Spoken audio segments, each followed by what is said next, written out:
నమస్కారం ఘంటారావానికి స్వాగతం. ముందుగా ప్రధానాంశాలు. విభజన శక్తులపై సరైన సమయంలో కేసీఆర్ గలం. ఐక్య పోరు సాగిద్దామన్న మహారాష్ట్ర ముఖ్యమంత్రి.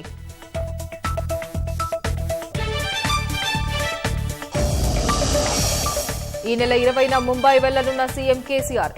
జాతీయ రాజకీయాలపై ఉద్దవ్ ఠాక్రేతో మంతనాలు.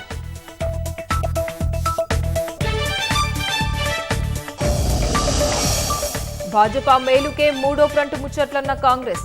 మోదీకి కేసీఆర్ కోవర్టుగా మారారని ఆరోపణ.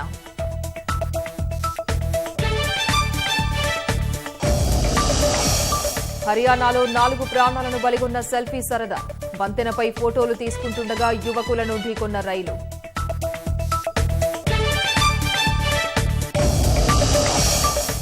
బప్పీ లహరి మృతి పట్ల సినీ రాజకీయ ప్రముఖుల సంతాపం. సంగీతంతో విభిన్న భావోద్వేగాలు పలికించారన్న ప్రధాని.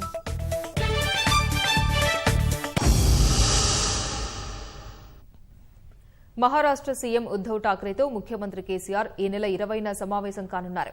ఠాక్రే ఆహ్వానం మేరకు కేసీఆర్ ముంబై వెళ్లనున్నారు. దేశం కోసం కేసీఆర్ చేస్తున్న పోరాటానికి ఉద్దవ్ ఠాక్రే సంపూర్ణ మద్దతు పలికారు. భాజపా ప్రజా వ్యతిరేక విధానాలను ఎండగడుతూ సమాఖ్య న్యాయం కోసం చేస్తున్న పోరాటానికి మహారాష్ట్ర ముఖ్యమంత్రి సంఘీభావం తెలిపారు. బుధవారం కేసీఆర్ కు ఫోన్ చేసిన ఉద్దవ్ ఠాక్రే విభజన శక్తుల నుంచి దేశాన్ని కాపాడుకోవాల్సిన సమయం ఆసన్నమైందన్నారు. సరైన సమయంలో కేసీఆర్ గలం విప్పారని ఠాక్రే అభినందించారు.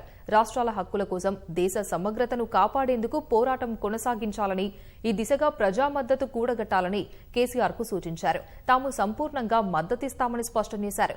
ఈ నెల 20న ముంబై వచ్చి తమ ఆతిథ్యాన్ని స్వీకరించాలని కేసీఆర్ కు ఉద్దవ్ ఠాక్రే విజ్ఞప్తి చేశారు. ఆ రోజు భవిష్యత్ కార్యాచరణ సమాలోచనలు చేద్దామని కోరారు.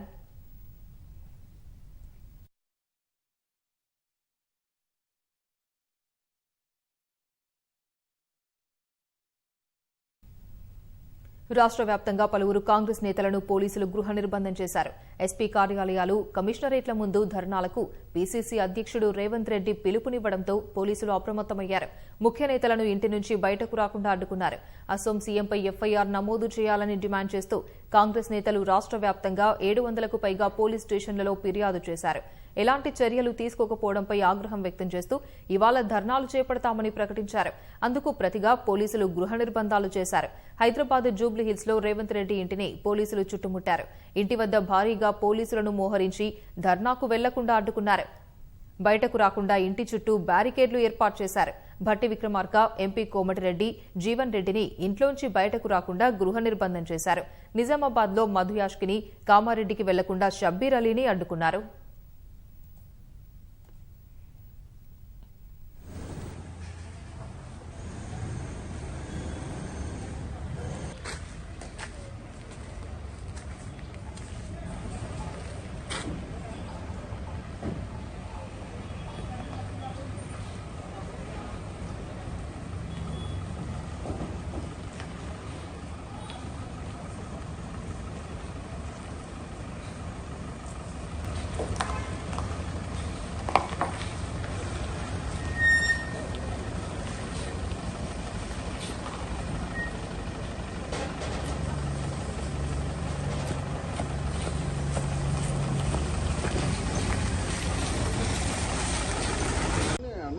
మీ పోలీస్ స్టేషన్లో రేవంత్ రెడ్డి గారు కమిషనర్ గారు చేస్తున్నారు, సో నేనేమో కామారెడ్డి ఎస్పీ ఆఫీసులో చేస్తున్నాను అని అనౌన్స్మెంట్ కూడా చేసినా. నేను అక్కడ కూడా జిల్లాలో కూడా చేయనిస్తాను కదా. అసోం ముఖ్యమంత్రి హిమంత బిశ్వ శర్మపై జూబ్లీహిల్స్ పోలీసులు కేసు నమోదు చేశారు. రాహుల్ గాంధీపై అనుచిత వ్యాఖ్యలను నిరసిస్తూ రాష్ట్ర వ్యాప్తంగా 2 రోజుల క్రితం కాంగ్రెస్ నేతలు 700కు పైగా పోలీస్ స్టేషన్లలో ఫిర్యాదు చేశారు. పీసీసీ అధ్యక్షుడు రేవంత్ రెడ్డి జూబ్లీహిల్స్ స్టేషన్లో ఫిర్యాదు చేశారు. దాని ఆధారంగా పోలీసులు అసోం ముఖ్యమంత్రి హిమంత బిశ్వ శర్మపై ఐపీసీ 504, 505 క్లాస్ 2 సెక్షన్ల కింద కేసు పెట్టారు. ఉద్దేశపూర్వకంగా అవమానించారనే ఆరోపణల కింద కేసులు చేర్చారు.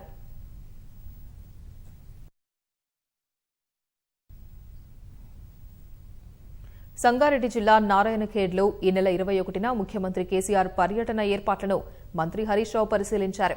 బసవేశ్వర, సంగమేశ్వర ఎత్తిపోతల పథకాలకు సీఎం శంకుస్థాపన చేస్తారని తెలిపారు. ముఖ్యమంత్రి పాల్గొనే సభా వేదికను పరిశీలించారు. ఎత్తిపోతలతో నారాయణఖేడ్, సంగారెడ్డి, జహీరాబాద్ నియోజకవర్గాలు సస్యశ్యామలం కానున్నాయని హరీష్ రావు వెల్లడించారు. 4 నియోజకవర్గాల్లో 3,89,000 ఎకరాలకు సాగునీరు అందనుందని, 4,500 కోట్లతో ఎత్తిపోతలు రూపుదిద్దుకోనున్నాయని మంత్రి వివరించారు.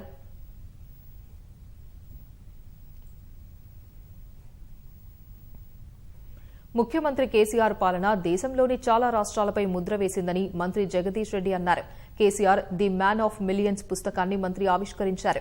దేశ అభివృద్ధికి కొత్త లక్ష్యాలు నిర్దేశించుకోవాలని సీఎం చెప్పారని జగదీష్ రెడ్డి వివరించారు.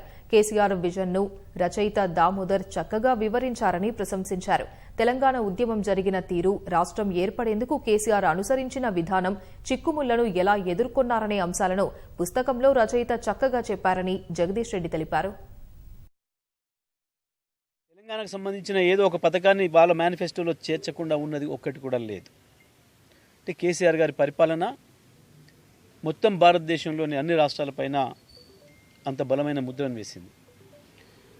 దీంట్లో కూడా ఏ ఏ పథకాలు ఏ పద్ధతుల్లో ఉపయోగపడినాయి, సమాజానికి దీర్ఘకాలికంగా ఉపయోగపడే పథకాలు ఏంటివి, సమాజ అభివృద్ధికి కేసీఆర్ గారి ఆలోచనలు ఎట్లా ఉపయోగపడ్డాయి, ఏ రకంగా పథకాల రూపంలోకి వాటిని మార్చగలిగినారు అనే విషయాన్ని కూడా ఈ పుస్తకంలో రూపొందించడం జరిగింది. లక్షల మంది మనిషి అని చెప్పి లక్షల ఆలోచనలను కలిపి నడపగలిగిన వాడిని, వాళ్ళ ఆలోచనలకు ప్రతిబింబం అని చెప్పే పద్ధతుల్లో KCR the man of millions అనే ఒక అద్భుతమైన టైటిల్ని కూడా, మంచి టైటిల్ని కూడా కేసీఆర్ గారికి సూట్ అయ్యే పద్ధతుల్లో ఈ టైటిల్ని కూడా ఏర్పాటు చేసిన సంతోషకరమైన విషయం. రాష్ట్ర వ్యాప్తంగా అభివృద్ది చేస్తున్న అర్బన్ ఫారెస్ట్ పార్కులు పచ్చదనంతో వెల్లివిరియాలని అటవీశాఖ ప్రత్యేక ప్రధాన కార్యదర్శి శాంతికుమారి ఆదేశించారు. అర్బన్ ఫారెస్ట్ పార్కుల పనుల పురోగతిపై అటవీ, పురపాలక, హెచ్ఎండీఏ, జీహెచ్ఎంసీ, అటవీ అభివృద్ది సంస్థ, సంబంధిత శాఖల ఉన్నతాధికారులతో సమీక్ష నిర్వహించారు. హైదరాబాద్ పరిసరాలతో పాటు రాష్ట్ర వ్యాప్తంగా 179 పట్టణ ప్రాంత అటవీ పార్కులను హరితహారం కింద అభివృద్ది చేస్తున్నారు. ఆయా పార్కుల్లో 1,77,000 ఎకరాల్లో 2 కోట్ల మొక్కలు నాటాలని గతంలో నిర్ణయించారు. సంబంధిత శాఖల ద్వారా వివిధ ప్రాంతాల్లో చేపట్టిన పార్కుల పురోగతిపై శాంతికుమారి ఆరా తీశారు. 2 కోట్ల లక్ష్యంలో ఇప్పటి వరకు 60 లక్షల మొక్కలు నాటడం పూర్తయిందని అధికారులు వివరణ ఇచ్చారు. మిగతా 1,40,00,000 మొక్కలను వచ్చే నవంబర్ కల్లా నాటి 100% లక్ష్యం పూర్తి చేయాలని శాంతికుమారి ఆదేశించారు. ఆరోగ్యం, ఆహ్లాదం కోసం పార్కులకు వచ్చేవారికి కనీస సౌకర్యాలతో పాటు పర్యావరణం, అడవుల పునరుద్ధరణపై అవగాహన పెరిగేలా తీర్చిదిద్దాలని సూచించారు. వచ్చే ఆర్థిక సంవత్సరానికి 600 కోట్ల రూపాయల మొత్తానికి కంపా నిధుల వార్షిక ప్రణాళికను రాష్ట్ర స్థాయి కమిటీ ఆమోదించింది. తుది అనుమతుల కోసం రాష్ట్ర స్టీరింగ్ కమిటీ జాతీయ కంపాకు నివేదించింది. సెల్ఫీ సరదా 4 యువకుల ప్రాణాలు బలిగొందాయి. మంగళవారం రాత్రి హర్యానాలోని గురుగ్రామ్లో నిర్మాణంలో ఉన్న రైల్వే పైవంతెన వద్ద 4 యువకులు సెల్ఫీ తీసుకుంటుండగా రైలు ఢీకొని ప్రాణాలు కోల్పోయారు. ఢిల్లీ నుంచి అజ్మీర్ వెళ్తున్న జనశతాబ్ది ఎక్స్ప్రెస్ సెల్ఫీ తీసుకుంటున్న 4 యువకులను ఢీకొట్టింది. వారు అక్కడికక్కడే ప్రాణాలు కోల్పోయారు. యువకులంతా 18 నుంచి 21 ఏళ్ల వయసు వారని రైల్వే పోలీసులు తెలిపారు. రైలు సమీపిస్తున్నప్పటికీ యువకులు కదలకుండా సెల్ఫీ తీసుకోవడం వల్లే ప్రాణాలు కోల్పోయినట్లు సమాచారం. వారిలో ఒకరు విద్యార్థి కాగా మిగిలిన 3 సెల్ఫోన్ దుకాణంలో పనిచేసేవారని గుర్తించారు. ఇలాంటి ఘటనలను ప్రమాదాలుగా రైల్వే పరిగణించడం లేదని ఉన్నతాధికారులు తెలిపారు. వారిని అతిక్రమణదారులుగానే పరిగణిస్తున్నట్లు వివరించారు.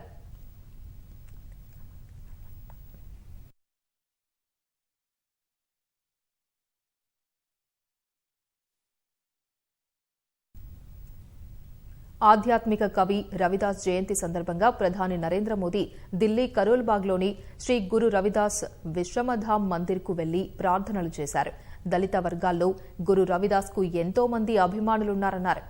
అంటరానితనం, కుల వివక్షకు వ్యతిరేకంగా శ్రీ గురు రవిదాస్ తన జీవితాన్ని అంకితం చేశారని ప్రధాని పేర్కొన్నారు. ప్రజా సంక్షేమం కోసం గురు రవిదాస్ మందిరంలో ప్రార్థనలు చేసినట్లు ఆయన తెలిపారు. ప్రతి అడుగులో, ప్రతి పథకంలో గురు రవిదాస్ స్ఫూర్తిని తీసుకుని తమ ప్రభుత్వం పనిచేస్తోందని చెప్పారు. ఈ సందర్భంగా శ్రీ గురు రవిదాస్ విశ్రమధామ్ మందిర్లో ప్రధాని షాబాద్ కీర్తనలో పాల్గొన్నారు.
డిస్కో కింగ్ గా ప్రేక్షకుల మదిలో చెరగని ముద్ర వేసిన ప్రముఖ సంగీత దర్శకుడు గాయకుడు బప్పీ లహరి కన్నుమూశారు.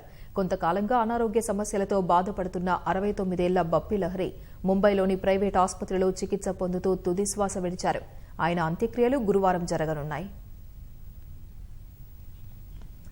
సంగీత దర్శకుడు గాయకుడు బప్పీ లహరి ఇక లేరు. గత రాత్రి ముంబైలోని జుహూలో ఉన్న క్రిటికేర్ ఆసుపత్రిలో చికిత్స పొందుతూ బప్పీ లహరి కన్నుమూశారు. నెల రోజుల క్రితం వివిధ ఆరోగ్య సమస్యలతో ఆసుపత్రిలో చేరిన బప్పీ లహరిని వైద్యులు సోమవారమే డిశ్చార్జ్ చేశారు.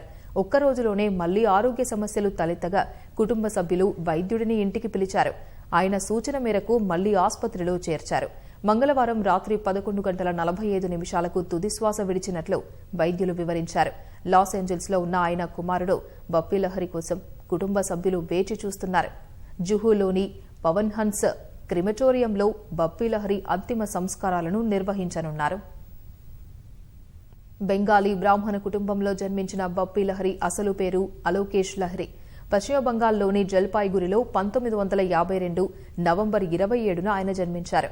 తెలుగు, హిందీ, బెంగాలీ చిత్రాలకు సంగీతం అందించిన బప్పీ లహరి బెంగాలీ, హిందీ, తెలుగు చిత్రాల్లో నేపథ్య గాయకుడిగానూ ప్రేక్షకులను అలరించారు. కొన్ని సినిమాల్లో నటించారు. ప్రముఖ యానిమేటెడ్ చిత్రం మోనాలో టమటోవా పాత్రకు హిందీ డబ్బింగ్ కూడా చెప్పారు.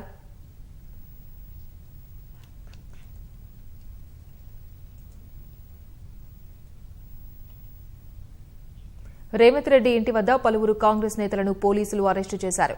రేవంత్ ను కలిసేందుకు వెళ్లిన వారిని అదుపులోకి తీసుకున్నారు. ధర్నాకు వెళ్లకుండా రేవంత్ రెడ్డిని ఇప్పటికే గృహ నిర్బంధం చేశారు. ఈ విషయంపై పోలీసులతో రేవంత్ రెడ్డి మాట్లాడారు.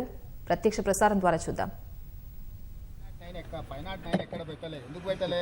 మీరు సేమ్ క్వశ్చన్ వేస్తారని అందుకే 509 పెట్టాలి. ఇప్పుడు చెప్తున్నా మీకు, నేను ఇచ్చిన కంప్లైంట్లో 509 లేదు. 153A, 505 subsection 2 and 294 Indian penal code. 509 ఇప్పుడు అంటున్నా.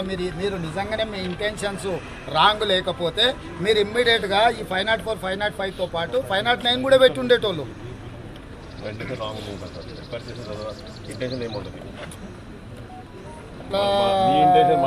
ఎస్పీ గారు కోర్టు నువ్వు రాసిన కాగితం చూస్తుంది.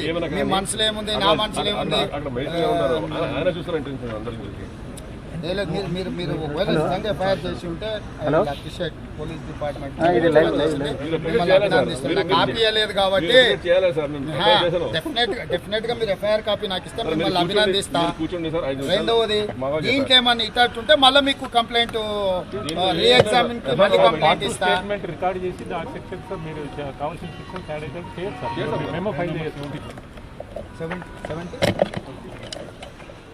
మేబీ నాకు కాపీ ఏదాన్ని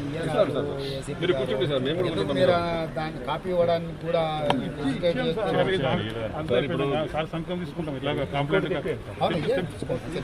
నేనే అందుబాటులో ఉన్నాను, బయట లేను కదా.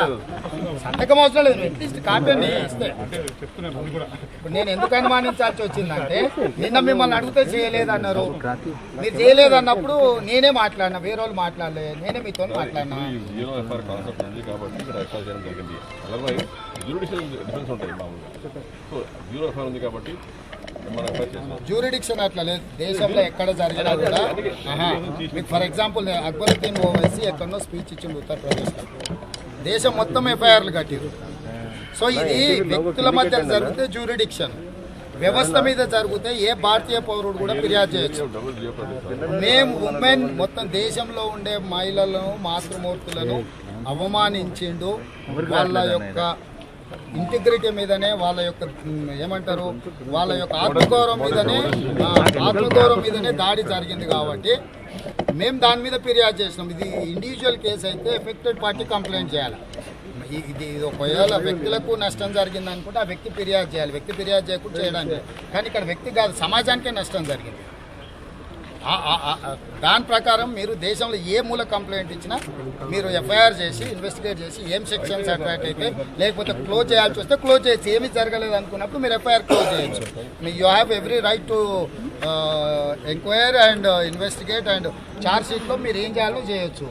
మీరు ఈ సెక్షన్స్ని ఆల్టర్ చేసిందంటే మళ్ళీ ఇది అటు తిరిగి మీరు ఎటో తీసుకెళ్తున్నట్టు అనిపిస్తుంది నాకు.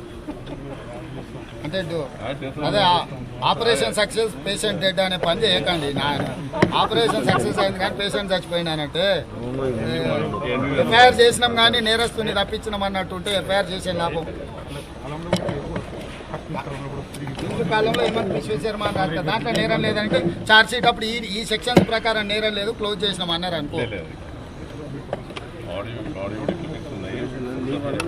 ఆడియో క్లిప్పింగ్ కూడా నేనే ఇచ్చిన ఎస్పీ గారు, నేనే విత్ ఎవిడెన్స్తో కంప్లైంట్ చేసిన, ఎంక్లోజ్డ్ పెట్టి నేను ఇచ్చిన, అందుకే రాసిన. మళ్ళీ మా సిఐ గారు మా ఏసీపీ గారు ఏంటన్నా పడేసి చేస్తాను.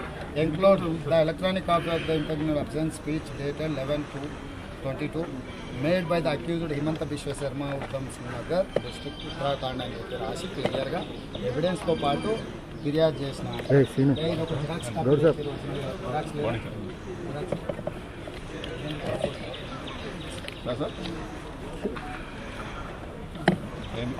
నేను వేరే నెంబర్ చేస్తాను.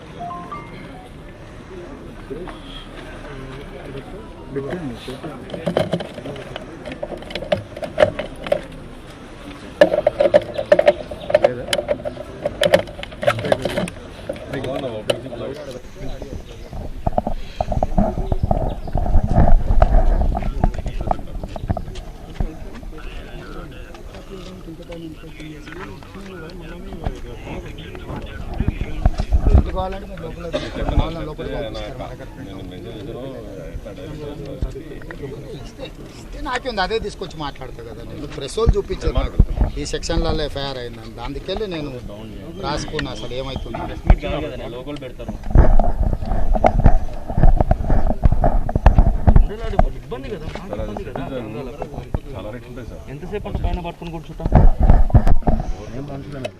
సిస్టమ్ ఉంది కానీ నేనేమంటున్నానంటే అథారిటీ మీద కంప్లైంట్ చేయడం నా ఉద్దేశం కాదు కదా, అక్యూజ్ మీద కంప్లైంట్ చేయడం నా ఉద్దేశం, నేరస్తుల మీద ఫిర్యాదు చేయడం. కానీ ఇన్వెస్టిగేటింగ్ ఏజెన్సీ నేను మీరు డ్యూటీ చేయలేదని కోరుకుపోతే నేనేం చేయాలా?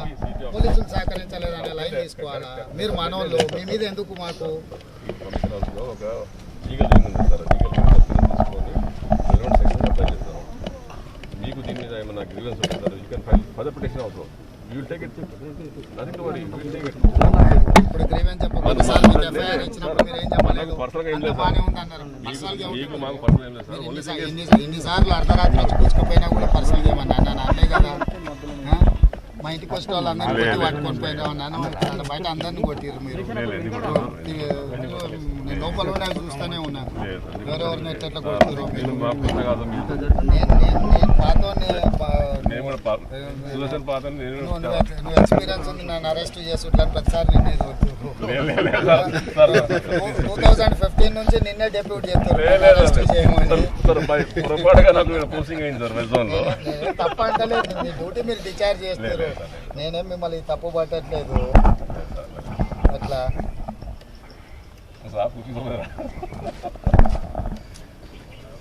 అంటే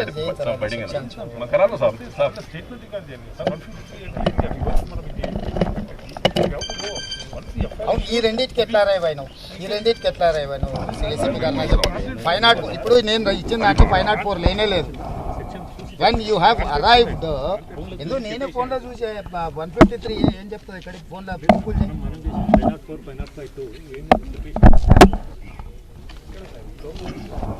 153 ఏం చెప్తుందో చెప్పు. 153